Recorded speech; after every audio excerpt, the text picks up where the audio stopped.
नमस्कार, आप देख रहे हैं पुलिस महानगर। तो आइए शुरुआत करते हैं आज की कुछ खास खबरों से। भारत से विभाजन के बाद पहली बार पाकिस्तान में संस्कृत भाषा को शिक्षा पाठ्यक्रम में शामिल किया गया है, जिस पर भारत में सियासी प्रतिक्रिया सामने आई है। Lahore university of management sciences में 4 क्रेडिट का संस्कृत कोर्स शुरू हुआ और इसी संदर्भ में शिवसेना यूबीटी नेता आनंद दुबे ने टिप्पणी की। उन्होंने कहा कि संस्कृत और सनातन ज्ञान से सद्बुद्धि आ जाएगी और पीओके भारत लौटेगा। इसके साथ ही उन्होंने ये भी कहा कि गीता पढ़ने के बाद थोड़ी तो सद्बुद्धि आएगी।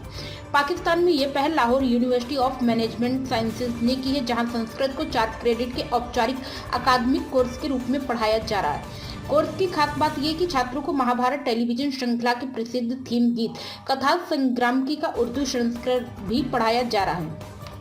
शिक्षाविदों के अनुसार यह कदम दक्षिण एशियाई शास्त्रीय विरासत को समझने की दिशा में है। विभाजन के बाद यह पहली बार है जब पाकिस्तान की किसी यूनिवर्सिटी ने संस्कृत को पाठ्यक्रम में जगह दी है।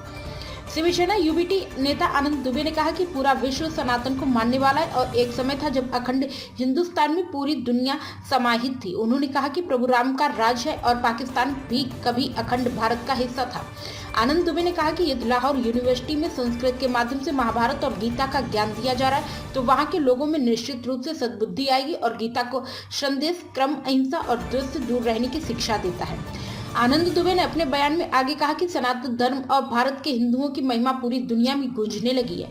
उन्होंने ये भी कहा कि हम निश्चित रूप से पीओके वापस लेंगे। उनके अनुसार पाकिस्तान में इतनी अशांति कि यदि ऐसा ना होता तो भारत कब का उसे अपने नियंत्रण में ले चुका होता, लेकिन रोजाना की अव्यवस्थाओं का बोझ कौन उठाए। उन्होंने ये भी जोड़ा कि अगर पाकिस्तानियों को भगवत गीता का सही अर्थ समझ आ गया तो वे हथियार छोड़कर प्रेम और शांति की बात करने लगेंगे। उनका जीवन भी सफल हो जाएगा। अब तक की खबरों में बस इतना ही। ऐसे ही खबरों के लिए बने रहें हमारे साथ। तब तक के लिए नमस्कार।